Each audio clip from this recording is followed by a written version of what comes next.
Hello साथियों, नमस्कार। कैसे हैं आप सभी? उम्मीद करते हैं एकदम शानदार, जिंदाबाद, जबरदस्त होंगे और बेहतर तरीके से तैयारी कर रहे होंगे। दोस्तों, आज हम आपको पूरी केमिस्ट्री में सिर्फ और सिर्फ 20 महत्वपूर्ण बहुविकल्पी प्रश्न बताने वाले हैं। ठीक है, अगर आप लोगों ने ये 20 महत्वपूर्ण बहुविकल्पी प्रश्न तैयार कर लिए तो समझ लीजिए केमिस्ट्री में 6 नंबर आपके पक्के हो जाएंगे।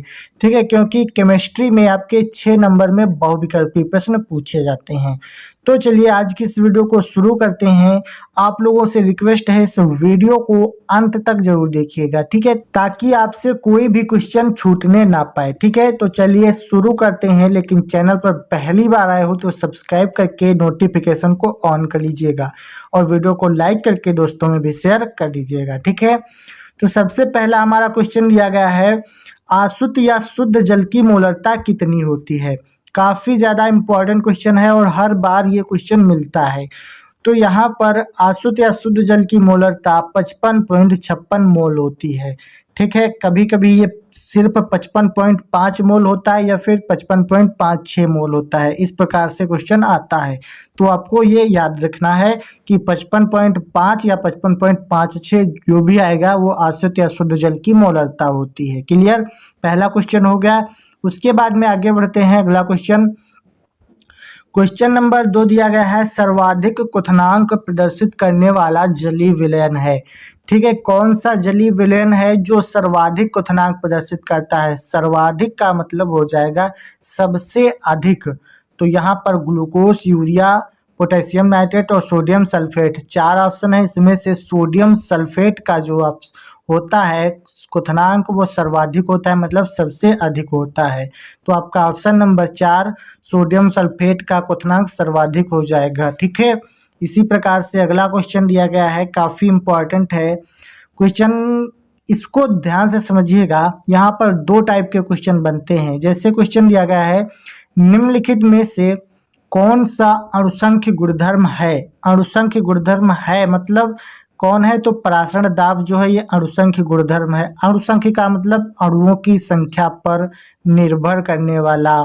ठीक है, और कभी कभी पूछ लेता है कौन सा अणुसंख्य गुणधर्म नहीं है, तब आपको पृष्ठ तनाव बताना है, श्यानता बताना है, प्रकाशिक सक्रियता बताना है। ठीक है, तब यहाँ पर पूछा जाएगा कौन सा है, तब आप बताओगे परासरण दाब है, नहीं है तब ये आप तीनों बता सकते हो, जो भी ऑप्शन में होगा। ठीक है, क्लियर हो गया? किसी को कोई दिक्कत, कोई समस्या नहीं है। आगे बढ़ते हैं। इसी प्रकार का क्वेश्चन दिया गया है जो मैंने आपको बताया। क्वेश्चन दिया गया है, निम्नलिखित में से विलयन का कौन सा गुण अणुओं की संख्या पर निर्भर नहीं करता है? तब आप लोग इसका बताएंगे। फिलहाल मैंने टिक लगा दिया है तो आप समझ लीजिए जो पृष्ठ तनाव है ये अणुसंख्य गुणधर्म नहीं है।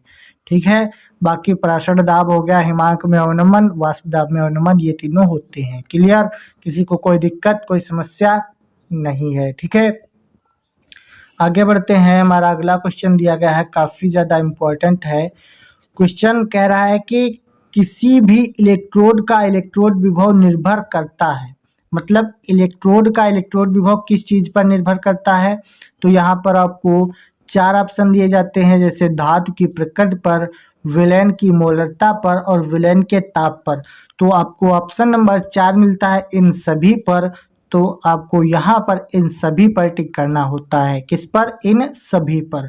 तो किसी भी इलेक्ट्रोड का इलेक्ट्रोड विभव किन पर निर्भर करता है? तो आप बताएंगे इन सभी पर निर्भर करता है। क्लियर हो गया? किसी को कोई दिक्कत नहीं। आगे बढ़ते हैं। ये भी काफी ज्यादा इंपॉर्टेंट पूछा जाता है क्वेश्चन। दिया गया विशिष्ट चालकता की इकाई है। विशिष्ट चालकता की इकाई कौन सी है इसमें? तो यहाँ पर सेंटीमीटर इनवर्स ओम इनवर्स जो है विशिष्ट चालकता की इकाई होती है। क्लियर हो गया? किसी को कोई दिक्कत नहीं होनी चाहिए। अगर आपको किसी भी क्वेश्चन में थोड़ी सी भी दिक्कत आती है तो नीचे कमेंट कर सकते हैं, हम आपको उसका रिप्लाई जरूर देंगे। ठीक है, उसके बाद में आगे बढ़ते हैं। अगला हमारा काफी ज्यादा इंपॉर्टेंट क्वेश्चन दिया गया है, अच्छे चालकत्व विलयन वाले पदार्थ होते हैं, मतलब अच्छे चालकत्व विलयन वाले पदार्थ कौन से हैं? दुर्बल विद्युत अपघट्य, प्रबल विद्युत अपघट्य या फिर विद्युत अपघट्य। तो आप बताएंगे जिनके अच्छे चालकत्व होते हैं वे प्रबल विद्युत अपघट्य होते हैं। कौन से? प्रबल विद्युत अपघट्य।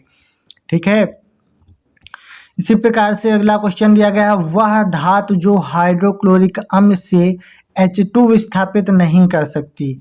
हाइड्रोक्लोरिक अम्ल से H2 विस्थापित कौन सी धातु नहीं कर सकती, तो आप बताएंगे Cu। कॉपर जो है वो हाइड्रोक्लोरिक यानी HCl से H2 को विस्थापित नहीं कर सकती। उसके बाद में इस प्रकार से भी क्वेश्चन पूछे जाते हैं, जैसे क्षार धातुओं A, B, C और D के मानक अपचयन विभव क्रमशः इस प्रकार हैं। यानी कि यहाँ पर दिया गया है माइनस का 3.06 और माइनस का 1.3 यानी 63 और माइनस का 0.40 इस प्रकार से। ठीक है, तो सबसे ज़्यादा जो माइनस में होता है वो सबसे ज़्यादा अपचायक होता है, जो सबसे ज़्यादा प्लस में होगा वो सबसे कम अपचायक होगा, ये आपको याद रखना है। तो यहाँ पर इसमें सबसे प्रबल अपचायक कौन है, यानी सबसे ज़्यादा अपचायक कौन है, जो सबसे कम माइनस वाला है, तो माइनस वाला ये है, तो हम माइनस ए वाला लगा देंगे आंसर। ठीक है, ए मतलब पहला वाला ही सबसे ज़्यादा अपचायक है। उसके बाद में आगे बढ़ते हैं, नेक्स्ट क्वेश्चन दिया गया है, शून्य कोट की अभिक्रिया के लिए वेग स्थिरांक का मात्रक है। शून्य कोट की अभिक्रिया के लिए वेग स्थिरांक का मात्रक आपको यहाँ पर बताना है। तो शून्य कोट की अभिक्रिया क्या होती है, इसका मात्रक क्या होता है, आपको तैयार करना है। ठीक है, तो इसका मात्रक mole litre inverse second inverse होता है। क्या हो जाएगा, mole litre inverse second inverse. ठीक है, उसके बाद में ये क्वेश्चन काफ़ी ज़्यादा पूछा जाता है, मैंने कई बार करवाया है। प्रथम कोट की अभिक्रिया के लिए वेग स्थिरांक तथा अर्धायुकाल में संबंध। तो प्रथम कोट की अभिक्रिया के लिए वेग स्थिरांक तथा अर्धायुकाल में संबंध T1/2 बराबर 0.693 अपॉन K होता है। ठीक है, तो ये वाला क्वेश्चन आपको याद रखना है, T1/2 बराबर 0.693 अपॉन K। ठीक है, तो ये हो जाएगा शून्य कोट की अभिक्रिया, यानी कि प्रथम कोट की अभिक्रिया और वेग स्थिरांक में संबंध। ठीक है, उसके बाद में काफ़ी इंपॉर्टेंट है ये क्वेश्चन, मैंने कल भी आपको करवाया था, यानी कि अभिक्रिया 2H2O gives out 2H2O plus O2 के लिए क्या हो जाएगा, R बराबर KH2O2 है, तो यह अभिक्रिया कौन सी है, तो आप बताएंगे प्रथम कोट की अभिक्रिया है। ठीक है, इस प्रकार से ये क्वेश्चन काफ़ी बार पूछा गया है और मैंने अपने वीडियोज़ में कई बार इसको करवाया है। उसके बाद में बात करेंगे अगले क्वेश्चन की, जो ये क्वेश्चन है ये भी काफ़ी ज़्यादा इम्पॉर्टेंट है, इसको ध्यान से समझ लीजिए। क्वेश्चन कह रहा है कि निम्न में से नेस्लर अभिकर्मक है। नेस्लर अभिकर्मक क्या होता है, K2HgI4 प्लस KOH, ये नेस्लर अभिकर्मक होता है, ये आपको याद रखना है। काफ़ी बार क्वेश्चन यहाँ से पूछा गया है। ठीक है, उसके बाद अगला क्वेश्चन है, वह तत्व जिसकी इलेक्ट्रॉन बंधुता सबसे अधिक है। तो इलेक्ट्रॉन बंधुता सबसे अधिक किसकी है, तो क्लोरीन की होती है, Cl की। ठीक है, क्लियर, किसी को कोई दिक्कत कोई समस्या, आगे बढ़ते हैं। अगला हमारा क्वेश्चन दिया गया है, हीलियम का मुख्य स्रोत क्या है। हीलियम का मुख्य स्रोत क्या है, तो आप बताएंगे रेडियो एक्टिव खनिज या फिर मोनाजाइट सैंड। क्या होता है, तो रेडियो एक्टिव खनिज होता है या फिर मोनाजाइट सैंड होता है। क्लियर हो गया, तो हीलियम का मुख्य स्रोत अगर आपसे पूछा जाएगा तो आपको बताना है कि रेडियो एक्टिव खनिज जो होते हैं वो हीलियम के मुख्य स्रोत होते हैं। ठीक है, आगे बढ़ते हैं। हमारा अगला क्वेश्चन काफ़ी ज़्यादा इम्पॉर्टेंट है और कई बार ये पूछा गया है।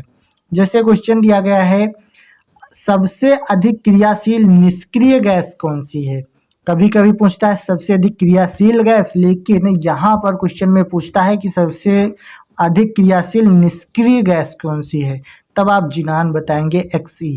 ठीक है, क्या होती है, Xe को हम जिनान बोलते हैं।